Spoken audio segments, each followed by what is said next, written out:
وعليكم السلام ورحمة الله. كل ده تأخير يا سيادة الرائد؟ اوف، معلش. اعمل ايه؟ الدنيا زحمة قوي النهاردة بزيادة. طب يا ستي معلش. صحيح عرفتي اللي حصل؟ ايه ولا حصل؟ مالك قلقتيني؟ النهاردة يا ستي في عائلات كتير جت بلغت عن حالات اختطاف بنفس الطريقة اللي حصلت قبل كده بتاعت كل قضية. يعني البنت تنزل الشارع من هنا وتتخطف من هنا، ولا حد بقى يشوفها وهي بتتخطف، ولا حتى كاميرا مراقبة واحدة. وسام جت ترد على نور، لكن قطعها صوت خبط على الباب، ودخل الشاويش وقدم ليهم التحية العسكرية. سيادة اللواء عاوزكم في مكتبه دلوقتي حالا يا بشوات، بعد إذنكم. دخلت نور ووسام المكتب بتاع اللواء، ولقوا اللواء قاعد في انتظارهم على مكتبه، وقال لهم اتفضلوا اقعدوا.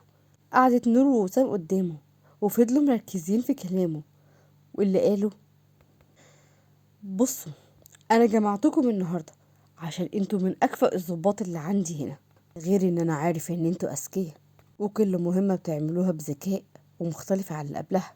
فانا عاوزكم في مهمة سرية. المهمة دي العصابة بتاعت المرة دي حويطة جدا وبتشتغل بتكنيك عالي. يا ترى يا فندم القضية دي لها علاقة بقواضي الخطف والحاجات اللي بتحصل اليومين دول اللي احنا ما نعرفش مين اللي بيرتكبها، ولا دي مختلفة؟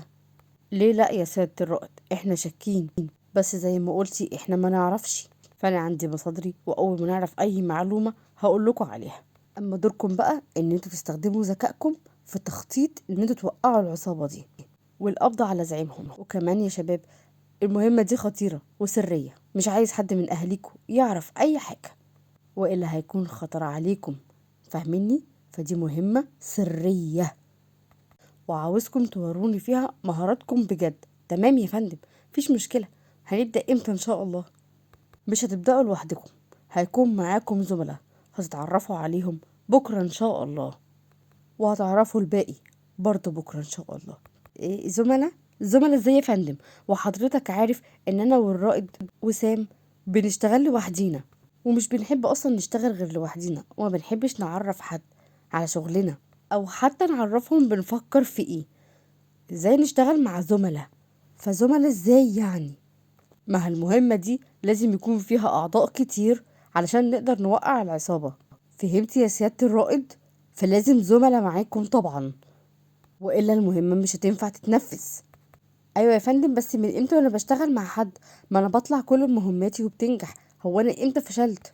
بصي يا سيادة الرائد، انا لما اخترتك انتي وسيادة الرائد وسام اخترتكوا عشان انا عارف ان انتوا من اكفأ الضباط هنا، وكمان العصابة محتاجة فريق كبير، فانتوا والزملاء هتبقوا الفريق الكبير ده، وتقدروا تعملوا خطة مع بعض ان انتوا توقعوا العصابة دي في اسرع وقت. تمام يا فندم، فهمنا قصد حضرتك. في حاجة تانية؟ وسام بصت للنور بتحاول تهديها، ونور بتبصلها بصت عتاب. لا يا سيادة الرائد، تقدروا دلوقتي تتفضلوا، ومش محتاجة اقول لكم ان المهمة دي سرية ومحدش يعرف عنها حاجة خالص، وخصوصا اهاليكم، والا هيكون في خطر على حياتكم. وما تنسوش بكرة ميعاد الاجتماع عشان تتعرفوا على الزملاء الجداد اللي هيشتغلوا معاكم.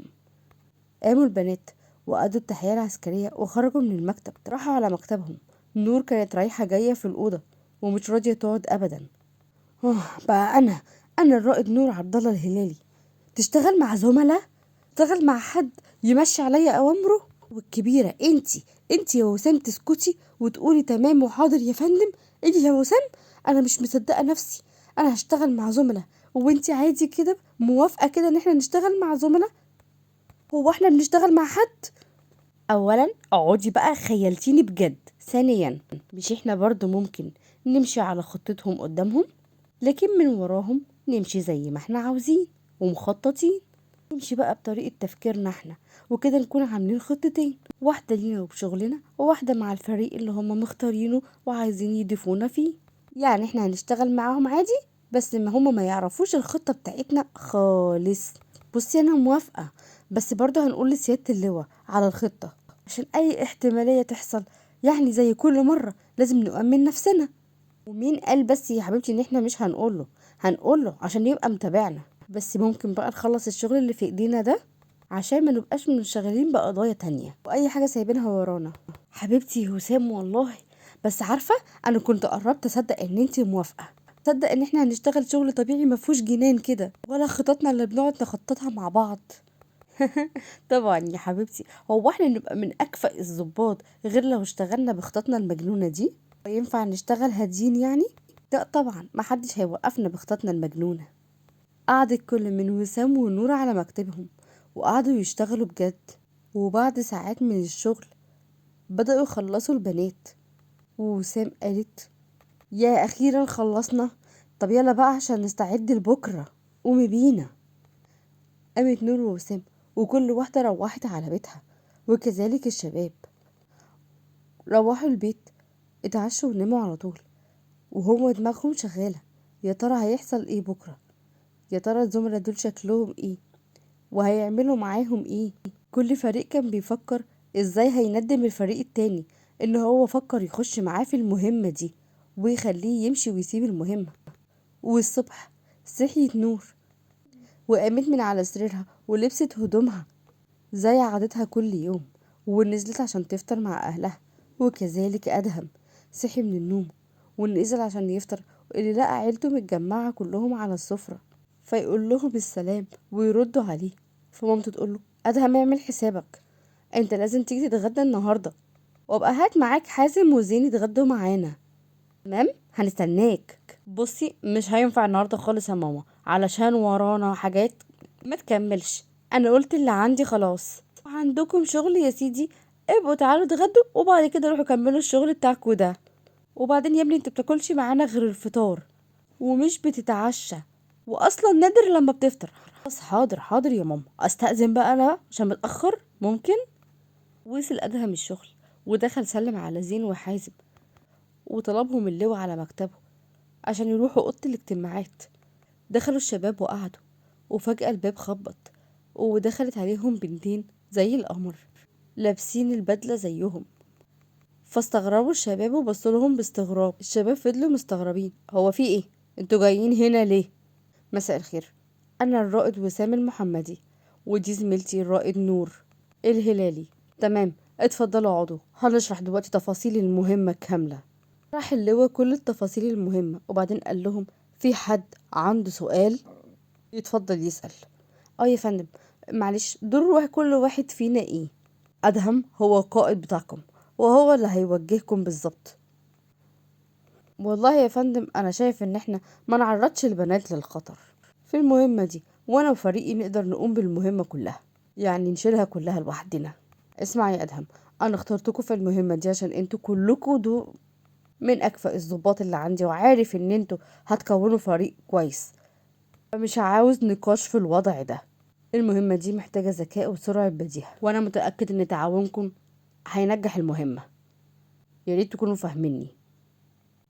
مع احترامي لحضرتك، بس مش هتبقى المهمة دي صعبة على البنات شويتين؟ دول بنات برضو، وانا شايف كده.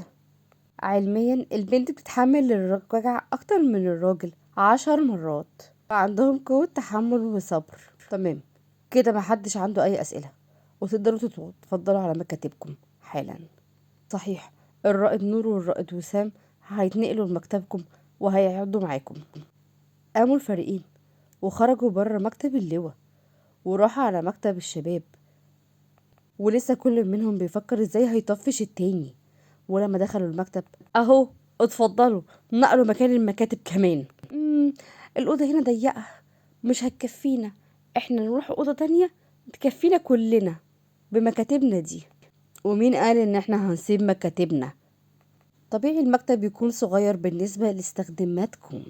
والله احنا كده كده لازم نكون في مكتب اوسع عشان لازم نكون مع بعض، عشان ده مش بمزاجنا، ده امر من اللواء ولازم يتنفذ. والله انا مستبشر، اذا كان مكتب ومش قادرين نتفق عليه، امال بقى المهمة وخطتها هنعمل فيها ايه؟ والله انا والرائد وسام ما عندناش اي مشكلة، ما عندناش مشكلة نبقى في اوضة تانية، بس اللواء قال لازم نبقى فريق ونقعد مع بعضينا.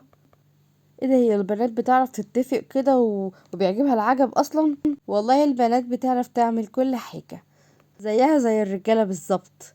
والله لو كلامك ده صح كنت رديته بالامر الواقع وقعدتوا مع بعضينا ينوموا في نفس المكتب. يوه، مش هنقول تاني بقى ان ده مش بايدينا، بايدينا مش بايدينا، هتفهموا امتى بقى؟ نعمل لك ايه يعني؟ صوتك ما يعلاش، احنا مش في بيت ابوك احنا عشان تزعقلنا، انت فاهمة؟